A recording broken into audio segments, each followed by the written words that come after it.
الرحمن الرحیم حمدن کثیرا طیبا مبارکا والصلاة والسلام علی محمد صلی اللہ علیہ وسلم۔ السلام علیکم ورحمۃ اللہ وبرکاتہ۔ ناظرین، طب نبوی میں ہمارا آج کا ٹاپک ہے حجامہ اور دم کے ذریعے علاج۔ نبی صلی اللہ علیہ وآلہ وسلم نے بیماریوں سے بچاؤ اور تندرستی کی بقا کے لیے جو ہدایات دی ہیں ان کو طب نبوی کہا جاتا ہے، اور جن بیماریوں اور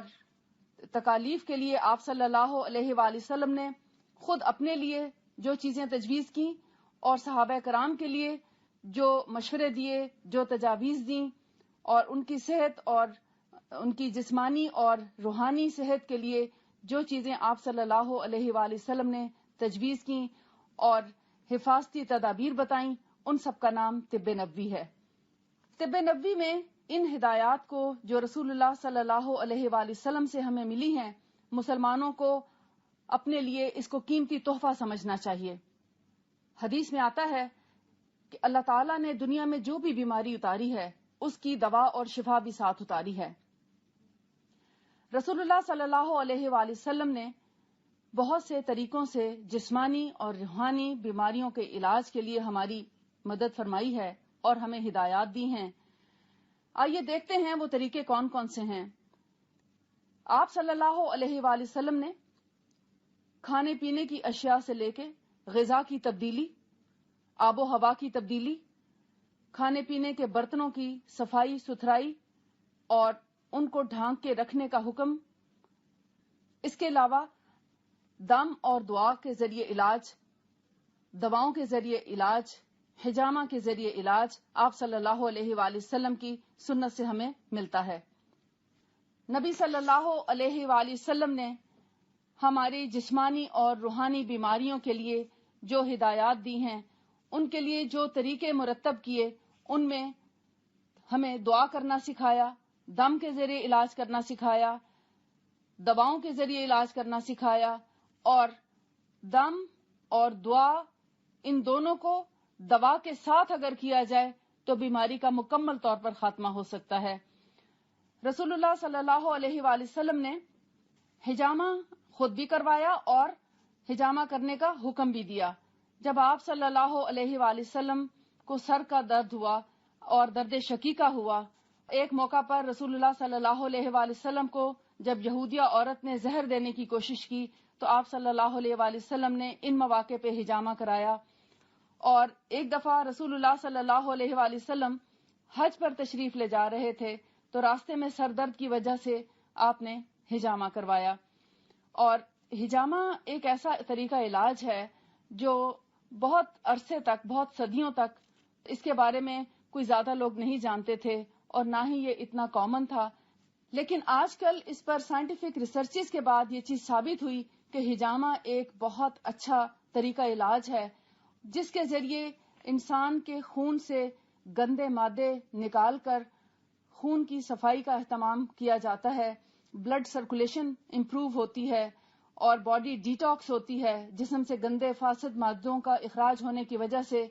فوری طور پر دردوں میں آرام آتا ہے اور بہت سی تکالیف میں آرام آتا ہے۔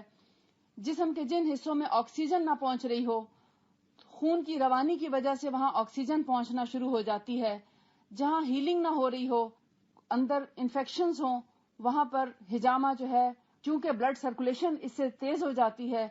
بہترین طور پر بلڈ سرکولیٹ کرنا شروع کر دیتا ہے، دوران خون اچھا ہو جاتا ہے، جس کی وجہ سے اندرونی زخموں میں بھی، دردوں میں بھی اور مختلف تکالیف میں یہ ایک بہترین طریقہ علاج ثابت ہوا ہے۔ اس صدی میں جب اس پر مختلف ممالک میں ریسرچز کی گئیں تو اس کے خون کو جب دیکھا گیا تو خون کے اندر جو اجزاء پائے گئے وہ سب سے زیادہ ٹوٹے پھوٹے سیل اور بیکار قسم کے بلڈ سیلز جو ہیں وہ دیکھنے میں آئے۔ اور حجامہ جس جگہ پر لگایا جاتا ہے یا وہ کپ جس جگہ پر لگایا جاتا ہے وہاں پر ایک سکشن ہوتی ہے اور اس میں جو ارد گرد کا گندا خون ہے وہ جمع ہو جاتا ہے، اور کپ کی سکشن کی وجہ سے وہ جگہ تھوڑی سی نم ہو جاتی ہے یا سن ہو جاتی ہے، اور پھر 3 منٹ کے بعد جب اس کپ کو اتارا جاتا ہے اور اس پر ہلکے ہلکے کٹ لگا کر، وہ کٹ بھی نہیں ہوتے، بیسیکلی اسکریچ ہوتا ہے، ہلکا ہلکا چھید لگایا جاتا ہے جو صرف ڈرمس تک ہوتا ہے، اس کا نشان ایپیڈرمس تک بھی نہیں جاتا. یعنی ہجامہ جو صحیح ہجامہ ہے اس کا طریقہ کار یہ ہے کہ جب ایک کپ لگا کر اس جگہ کو سخت کرنے کے بعد تھوڑا سن کر دیا جائے اور پھر اسے جب بلیڈ کے ساتھ ہلکا ہلکا نشان لگایا جاتا ہے تو وہ نشان بہت ہی منیمم، بہت ہی چھوٹے سائز کا ہوتا ہے اور اتنا کم گہرا ہوتا ہے کہ اگر جلد ہماری 2 حصوں پر مشتمل ہے، ایک ڈرمس اور ایک ایپیڈرمس، تو اس کا جو نشان ہے یا اس کا کٹ جو ہے وہ صرف ڈرمس تک رہتا ہے، وہ ایپیڈرمس تک بھی نہیں جاتا. اس طریقے سے کیا گیا ہجامہ، یعنی وہ مختلف چھوٹے چھوٹے چھید لگائے جاتے ہیں اور اس کے بعد پھر کپ لگانے کے بعد جب اس کو سک کر کے بلڈ وہاں سے نکالا جاتا ہے تو اس جگہ کے تمام ٹاکسک بلڈ باہر آ جاتا ہے اور جو صاف خون ہے اس کی گردش جو ہے وہ بڑھ جاتی ہے، جس کی وجہ سے اس بیماری سے یا اس درد سے فوری طور پر ریلیف ہو جاتا ہے. ہجامہ کے بارے میں بہت سی غلط فہمیاں بھی پائی جاتی ہیں اور بہت سے غلط طریقے بھی رائج ہیں. کچھ لوگ ہجامہ بالکل کرانا پسند نہیں کرتے اور یہ سمجھتے ہیں کہ شاید یہ ایک بہت ہی دردناک اور بہت ہی تکلیف دہ طریقہ علاج ہے. ایسا نہیں ہے. ہجامہ ایک بغیر درد کے کیا جانے والا عمل ہے. اس کے اندر کوئی خاص تکلیف نہیں ہوتی. اگر آپ جلد سے بال اکھیڑنے کی کوشش کریں تو جتنا اس میں درد ہوتا ہے اس سے بھی کم درد ہجامہ میں ہوتا ہے. اور جب پورا اس کی سکشن کرنے کے بعد کپ اتارا جاتا ہے تو اس جگہ کو پوری طرح صاف کر کے اور اس پر اگر کلونجی کا تیل لگا دیں تو سب سے اچھا رہتا ہے، سب سے عمدہ کام کرتا ہے.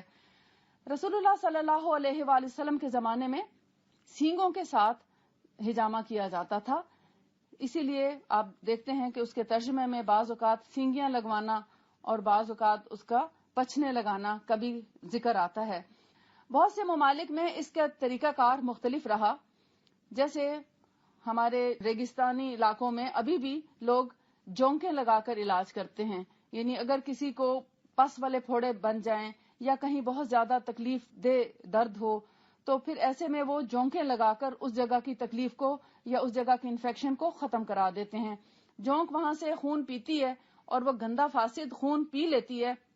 جب اس کا پیٹ بھر جاتا ہے تو خود بخود گر جاتی ہے. تو اس طریقے سے درد کو بھی آرام آ جاتا ہے اور انفیکشن زدہ خون جو ہے وہ بھی جسم سے باہر آ کے انسان ٹھیک ہو جاتا ہے. تو یہ طریقہ صدیوں سے رائج چلا آ رہا ہے. نبی صلی اللہ علیہ وآلہ وسلم سے بہت پہلے یہ مصر میں ہزاروں سال پرانا طریقہ علاج ہے، لیکن نبی صلی اللہ علیہ وآلہ وسلم نے اس کی تعریف فرمائی اور آپ نے فرمایا کہ تم جتنے بھی علاج کرتے ہو، خیر الدواء الحجامۃ والفسد، بہترین دوا ہجامہ اور فسد ہیں. فسد ہجامہ ہی کی طرح کی ایک چیز ہے، لیکن فسد دراصل ایک رگ کو کاٹا جاتا ہے اور اس رگ کو کاٹ کے اس کا جو پریشر ہے اس سے ریلیز کیا جاتا ہے اور وہ ایک دھار کی طرح اس میں سے خون نکلتا ہے. اور یہ ایک بہت ہی ٹیکنیکل سا کام ہے، ہر شخص اس کو نہیں کر سکتا. البتہ ہجامہ سیکھنے کے لیے کوئی بہت زیادہ مشقت تو نہیں ہے، لیکن اس کے لیے ہائیجین کا خیال رکھنا بہت ضروری ہے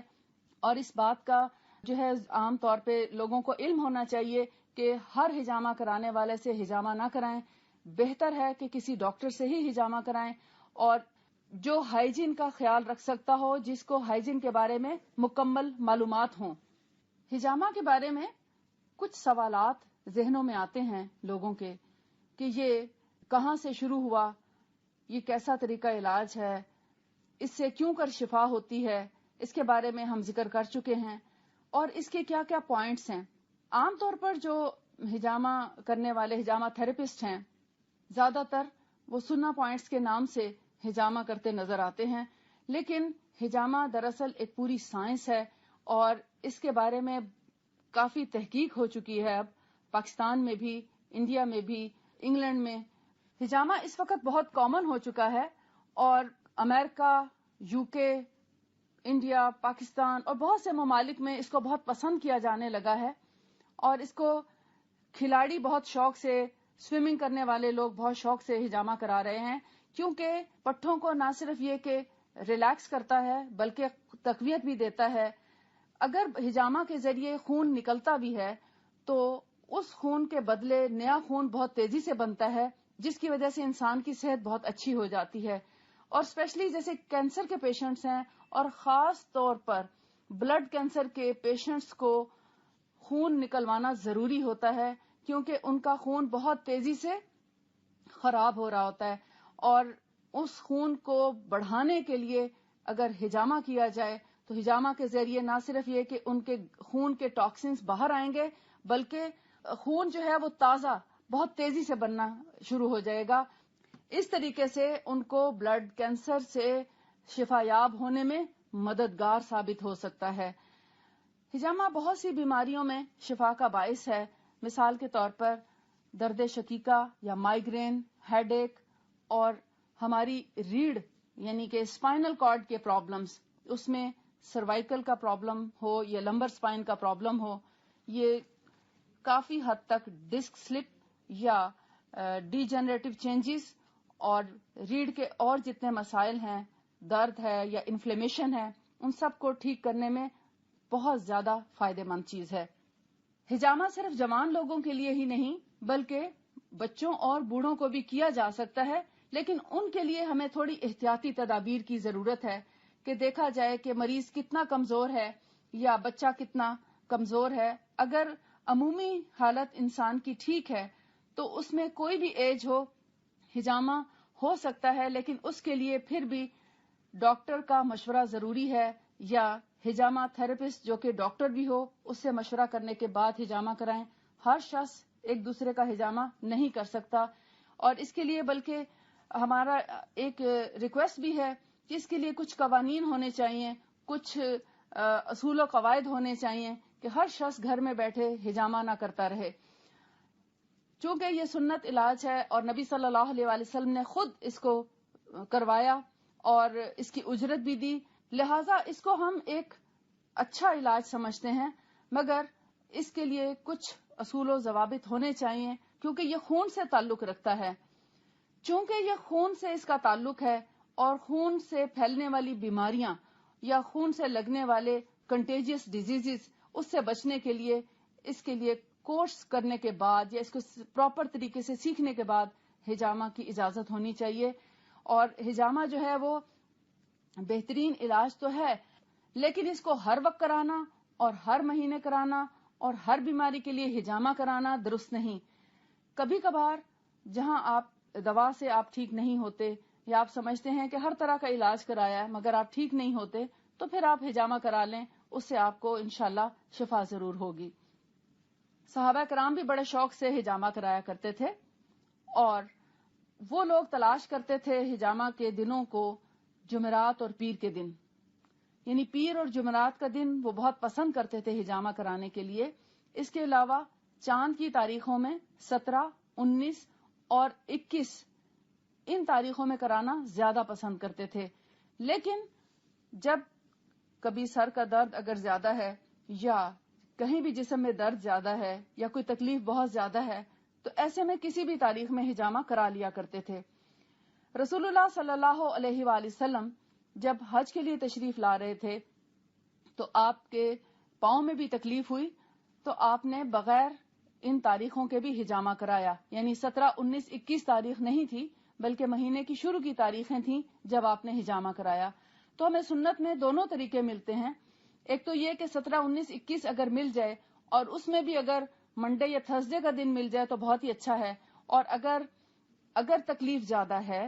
تو کسی بھی وقت اور کسی بھی دن ہجامہ کرایا جا سکتا ہے۔ لیکن ہجامہ کرانے کے لیے ضروری ہے کہ پیٹ خالی ہو،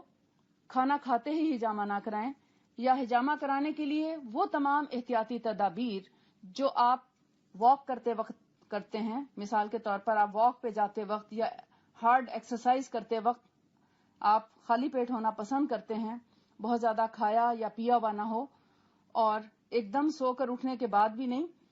یا ایک دم جاگنے کے بعد فوری طور پر ہجامہ نہ کرائیں، تھوڑا بہت چل پھر لیں اور پانی یا شہد اور پانی لے کر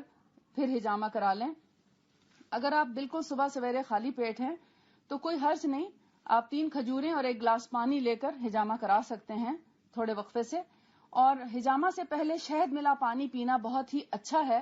اور ہجامہ کرانے کے بعد بھی شہد والا پانی پینا بہت اچھا رہتا ہے. اس سے فوری طور پر آپ کو انسٹنٹ انرجی ملتی ہے، اور جو آپ کا خون ضائع ہوتا ہے اس کا نعم البدل جسم کو مل جاتا ہے. کسی قسم کی کوئی ویکنس نہیں ہوتی، اور آپ کے جسم کو جن بیماریوں سے آپ چاہتے ہیں، جس مقصد کے لیے آپ نے ہجامہ کرایا اور جو خاص پوائنٹس آپ نے لگوائے جن بیماریوں کے لیے، اس سے آپ کو شفا ہو جاتی ہے. ہر بیماری کے لیے پوائنٹس مختلف ہوتے ہیں، لیکن خاص طور پر جو سننا پوائنٹ ہے وہ ہمارے نبی صلی اللہ علیہ وسلم نے فرمایا کہ دونوں کندھوں کے درمیان اور گردن کے نیچے اس کا پوائنٹ ہے.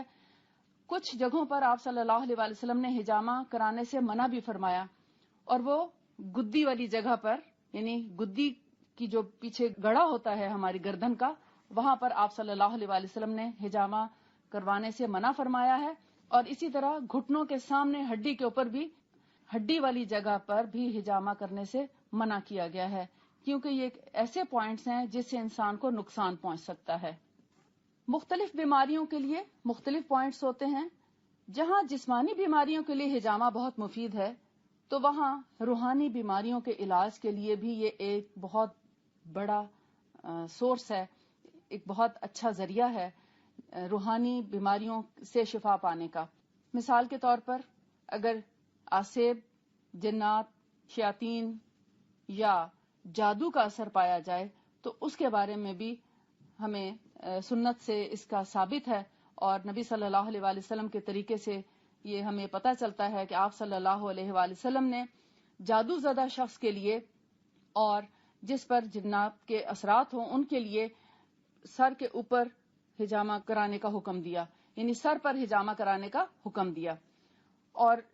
ہجامہ کرانے کے لیے کچھ پوائنٹس جو ہیں وہ خاص طور پر متعین کیے گئے ہیں، جیسے جو خاص طور پر سننا پوائنٹ ہے کندھوں کے پیچھے، اس کو پوائنٹ نمبر 1 کہا جاتا ہے، جو کہ خاص سننا پوائنٹ ہے. اور اسی طرح جو سر کے اوپر جادو کے اثرات کے لیے جو پوائنٹ لگایا جاتا ہے وہ 32 نمبر ہے، 32 نمبر. اور اسی طرح مختلف لور بیک کے پرابلم کے لیے جو کمر پہ لگایا جاتا ہے وہ 11 نمبر ہے. اسی طرح مختلف حصوں میں جیسے کندھوں کے لیے ہے اور کانوں کے پیچھے ہے، اور مختلف بیماریوں کے لیے، فروزن شولڈر کے لیے، رسٹ پین کے لیے، جیسے لوگوں کو کارپل ٹنل سنڈروم ہو جاتا ہے اور ان کو پھر آپریٹ کرانا پڑتا ہے، تو ان تمام تکالیف کے لیے بعض اوقات ایک دفعہ کے ہجامہ سے ہی تکلیف دور ہو جاتی ہے، اور بعض دفعہ 3 دفعہ ہجامہ کرانا پڑتا ہے. تھائرائڈ، آرتھرائٹس یا اس طرح کی کچھ اور بیماریاں ہیں جن کے لیے ہجامہ 7 سے 9 دفعہ بھی کرانا پڑتا ہے. اس کا ڈیوریشن 2 سے 3 مہینے کر لیا جائے تو زیادہ اچھا ہے، 2 سے 3 مہینے کے بعد. اور کبھی کبھار کچھ ایسے مسائل بھی ہوتے ہیں، مثال کے طور پر اگر فالج زدہ شخص ہے یا کسی کو فالج ہو گیا ہے تو اس کے لیے ماہوار بھی کرا سکتے ہیں ہجامہ 15 دن کے بعد بھی. اور کچھ کیسز ایسے ہوتے ہیں جہاں ہفتہ وار بھی ہجامہ کی ضرورت پڑ سکتی ہے. اس کا مقصد یہ نہیں کہ ہر مریض ہفتہ وار یا ہر مہینے ہجامہ کرائے. ہر انسان کی بیماری کی مطابقت سے ڈاکٹر یا ہجامہ تھراپسٹ خود وقت کا تعین کرتا ہے، یعنی ہجامہ تھراپسٹ خود وقت کا تعین کرتا ہے کہ اس کو کتنے دنوں کے بعد ہجامہ کرانا چاہیے. اور اگر کوئی بھی تکلیف نہیں ہے، اگر آپ بالکل صحت مند ہیں اور ویسے چاہتے ہیں کہ دیکھیں کہ ہجامہ کیا چیز ہے، تو 1 یا 2 کپ لگوانے میں یا 3 کپ لگوانے میں کوئی حرج نہیں ہے. آپ ہجامہ کرا کے اس کو پریکٹس کر سکتے ہیں، اس میں کسی قسم کا کوئی نقصان نہیں ہے. البتہ ہجامہ تھراپسٹ کو آپ ضرور دیکھیں کہ وہ کون ہے اور وہ کس طریقے سے ہجامہ کرتا ہے، اور اس کے مریضوں سے آپ پہلے پوچھیں کہ اس کے ریزلٹس کیسے ہیں، تو پھر آپ ہجامہ کروائیں. کیونکہ ہجامہ خون سے تعلق رکھنے والی چیز ہے، اور خون ایک ایسا ٹول ہے جس پر بہت سے اثرات بھی ہو سکتے ہیں. ہجامہ کرنے کے بعد اس کے جتنا خون ہوتا ہے یا اس کے جیسے جس بھی چیز سے خون کو صاف کیا جاتا ہے، اور جو کپس استعمال کیے جاتے ہیں اور جو بھی اس کے اندر چیزیں استعمال کی جاتی ہیں، ان سب کو صاف رکھنا یعنی کہ اس سب کو خون کو بہا دیں پانی سے، ان کا خون نکال کے اور پھر کپ توڑ کے پھر پھینکیں. تو یہ سب سے بہترین طریقہ ہے ڈسپوز آف کرنے کا، کیونکہ یہی خون جب کوڑے کے ڈھیر پہ جاتا ہے اور اس کوڑے کے ڈھیر پر ہی جنات اور شیاطین آتے ہیں. جو لوگ حجامہ کا ویسٹیج اس طرح کوڑوں پہ جا کے پھینک دیتے ہیں یا کوڑے کے ڈھیر پہ، تو ایسے لوگوں پر دوبارہ سے شیاطین حملہ آور ہو سکتے ہیں، یا مختلف جنات اور شیاطین، کیونکہ جنات اور شیاطین جو ہیں وہ گندی جگہوں پر رہتے ہیں اور گندگی کھاتے ہیں، اور انسانی خون ان کا من بھاتا کھانا ہے. لہذا اس خون کی خوشبو سے یا اس خون کی اسمیل سے وہ اس انسان تک دوبارہ پہنچ جاتے ہیں. تو بہتر ہے کہ چاہے وہ ایام کے دنوں کا گندا خون ہو یا حجامہ کے بعد جو گندا خون ہے، اس سب کا جو صحیح طریقہ ہے جو امہات المومنین سے ہمیں پتہ چلتا ہے کہ ہمیشہ اس خون کو، یعنی اس کی جب تک سرخی ہے اس کو ویسٹ کریں، اس خون کو نکالنے کے بعد وہ چیزیں جو ہیں ڈسپوز آف کریں یا کوڑے میں پھینکیں، اور کپ بھی بہتر ہے کہ توڑ کے پھینکیں تاکہ دوبارہ سے ری یوز نہ ہو سکیں، کیونکہ اس سے بہت سی انسانوں کو، جانوں کو خطرہ ہو سکتا ہے اور اس سے بہت سی بیماریاں پھیل سکتی ہیں. لہذا ان چیزوں کا بہت اہتمام کیا جائے. ایک حدیث سے ہمیں پتہ چلتا ہے کہ نبی صلی اللہ علیہ وآلہ وسلم نے فرمایا کہ تم گدی کی ہڈی کے ابھار پر پچنا لگواؤ. یعنی گدی سے مراد جو دونوں کندھوں کے درمیان گدی سے نیچے جو ہڈی ہے اس کے پاس پچنا لگاؤ. وہی سننا پوائنٹ نمبر 1 کہ اس میں 72 بیماریوں سے نجات ملتی ہے. یعنی اس ایک کپ سے 72 بیماریوں سے آپ صلی اللہ علیہ وآلہ وسلم نے فرمایا نجات ملتی ہے. یعنی پریونشن بھی ہے اور کیور بھی ہے. ایک حدیث سے ہمیں یہ پتہ چلتا ہے، حضرت جابر سے روایت ہے کہ آپ صلی اللہ علیہ وآلہ وسلم نے اپنے کولے پر پچنا لگوایا کیونکہ ان کے موچ آ گئی تھی. یعنی جیسے ہمارے ہاں چک پڑ جاتی ہے، تو آپ صلی اللہ علیہ وآلہ وسلم نے ایسے موقع پر جب کہ ان کو چک پڑ گئی تھی، آپ نے اپنی کمر پہ بھی حجامہ لگوایا. نبی صلی اللہ علیہ وآلہ وسلم نے ایک دفعہ حجامہ کرایا اور حجامہ کرنے والے کو اس کی اجرت دی. مسلم اور بخاری کی روایت ہے، رسول اللہ صلی اللہ علیہ وآلہ وسلم نے ابو طیبہ سے پچنا لگوایا اور آپ نے بطور اجرت 2 سا غلہ دیے جانے کا حکم فرمایا اور اپنے غلاموں سے گفتگو فرمائی. انہوں نے ابو طیبہ کا حصہ کم کر دیا تو آپ صلی اللہ علیہ وآلہ وسلم نے فرمایا کہ جن چیزوں سے تم علاج کرتے ہو ان میں بہتر علاج حجامہ کر کے علاج کرنا ہے، یعنی پچنا لگا کر علاج کرنا ہے. ایک روایت میں آتا ہے کہ نبی صلی اللہ علیہ وآلہ وسلم نے ہدایت فرمائی کہ میں اس رات جب مجھے معراج پہ لے جایا گیا، جب بھی کسی گروہ کا، یعنی فرشتوں کے گروہ کا جب بھی مجھ پر گزر ہوتا تو وہ کہتے کہ اے محمد صلی اللہ علیہ وآلہ وسلم، آپ اپنی امت کو حجامہ کا حکم دیں کیونکہ اللہ تعالیٰ نے اس میں شفا رکھی ہے. نبی صلی اللہ علیہ وآلہ وسلم کے جب کبھی سر میں درد ہوتا تو آپ اپنے گردن اور کانوں کے درمیان پیچھے حجامہ کرایا کرتے تھے. اور حضرت انس سے روایت ہے کہ رسول اللہ صلی اللہ علیہ وآلہ وسلم 3 بار پچنے لگاتے، 1 بار اپنے مونڈھے پر اور 2 بار گردن کے پہلوے حصوں پر، یعنی سائیڈز پر، گردن کی سائیڈز پر یعنی کندھوں پر، یہ نرم جگہ پر. بخاری کی ایک روایت ہے حضرت ابن مالک سے کہ آپ صلی اللہ علیہ وآلہ وسلم نے پچنا لگوایا جبکہ آپ احرام کی حالت میں تھے، اور آپ نے پچنا اپنے سر درد کی وجہ سے لگوایا تھا. جب آپ کے سر میں درد تھا تو آپ نے پچنا لگوایا. حجامہ کے بارے میں بہت سی احادیث آتی ہیں، تقریباً 40 کے قریب احادیث ہیں جس میں نبی صلی اللہ علیہ وآلہ وسلم کے خود حجامہ کرانے، حجامہ کو پسند فرمانے اور حجامہ کو بہترین علاج قرار دینے کی، حجامہ کو بہترین علاج قرار دیا آپ صلی اللہ علیہ وآلہ وسلم نے. ایک حدیث میں آتا ہے کہ جو شخص حجامہ کے لیے 17، 19 یا 21 تاریخ چاند کی اختیار کرے گا اسے ہر بیماری سے نجات اور شفا ہو جائے گی. آپ صلی اللہ علیہ وآلہ وسلم نے روزے کی حالت میں بھی حجامہ کرایا، لیکن ہمارے لیے بہتر ہے کہ ہم روزے کی حالت میں حجامہ نہ کرائیں کیونکہ رسول اللہ صلی اللہ علیہ وآلہ وسلم کی قوت اور آپ صلی اللہ علیہ وآلہ وسلم کا تقوی اور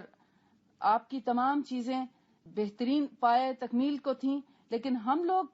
کمزور ہیں اور ہم اگر حجامہ روزے کی حالت میں کرائیں تو ہو سکتا ہے کہ کوئی کسی قسم کی ڈی ہائیڈریشن یا کمزوری کا احساس ہو، اس لیے بہتر ہے کہ ہم حجامہ روزے کی حالت میں نہ کرائیں اگر یہ اجازت ہے۔ یہ اجازت ان لوگوں کے لیے سمجھیے جن لوگوں کو کوئی ایمرجنسی میں کوئی ایسی تکلیف ہو گئی ہو اور اگر روزے کا وقت بھی قریب ہے افطاری کا، تو ایسے میں حجامہ کرا سکتے ہیں۔ بہتر ہے اگر روزہ نفلی ہے تو کوئی حرج نہیں، لیکن فرض روزے کے دوران حجامہ نہ کرائیں تو اچھا ہے، کیونکہ نفلی روزہ تو اگر آپ کھول بھی دیتے ہیں تو کوئی حرج نہیں، اس کی اجازت ہے، لیکن فرضی روزہ جو ہے رمضان کا روزہ، اس کو توڑنا جو ہے پھر اس کے بدلے میں 60 روزے کی جو ہے وہ ہمیں پورا کرنا پڑتی ہے۔ لہذا بہتر ہے کہ نفلی روزہ اگر ہے تو اس میں حجامہ کرانا چاہیں تو کرا لیں، کہ اگر کسی قسم کی کوئی کمزوری محسوس ہو تو آپ اس میں کچھ کھا پی سکتے ہیں۔ حجامہ کے بعد فوری طور پر کھجور، پانی، شہد یا شہد والا پانی پینا بہت ہی عمدہ غذا ہے، اور کھانا اگر 1 گھنٹہ ٹھہر کے کھایا جائے تو بہت اچھا ہے، اور کھانے میں اگر گوشت اور مرغن غذائیں نہ کھائی جائیں اور ہلکی پھلکی غذا اور سبزی کا استعمال کیا جائے تو حجامہ کے اثرات زیادہ اچھے نظر آتے ہیں اور زیادہ بھرپور اس کا فائدہ ہوتا ہے۔ تو ناظرین، ہم نے آج کے اس ٹاپک میں حجامہ پر بات کی، جو رسول اللہ صلی اللہ علیہ وآلہ وسلم کا پسندیدہ طریقہ علاج رہا۔ آپ نے خود بھی اس کو کرایا اور صحابہ کرام کو اور امت مسلمہ کو اس کے کرانے کی تلقین کی، لیکن اس کے لیے ہمیں تمام احتیاطی تدابیر کو اختیار کرنا ہوگا اور اس کو سوچ سمجھ کے کرانا ہوگا۔ ہر بیماری کے لیے اور ہر وقت حجامہ مناسب نہیں ہے۔ اللہ تعالی ہمیں نبی صلی اللہ علیہ وآلہ وسلم کی سنتوں پر عمل کرنے والا بنائے۔ وآخر دعوانا ان الحمد للہ رب العالمین۔ سبحانک اللہم وبحمدک، اشہد ان لا الہ الا انت، استغفرک واتوب الیک۔ السلام علیکم ورحمۃ اللہ وبرکاتہ۔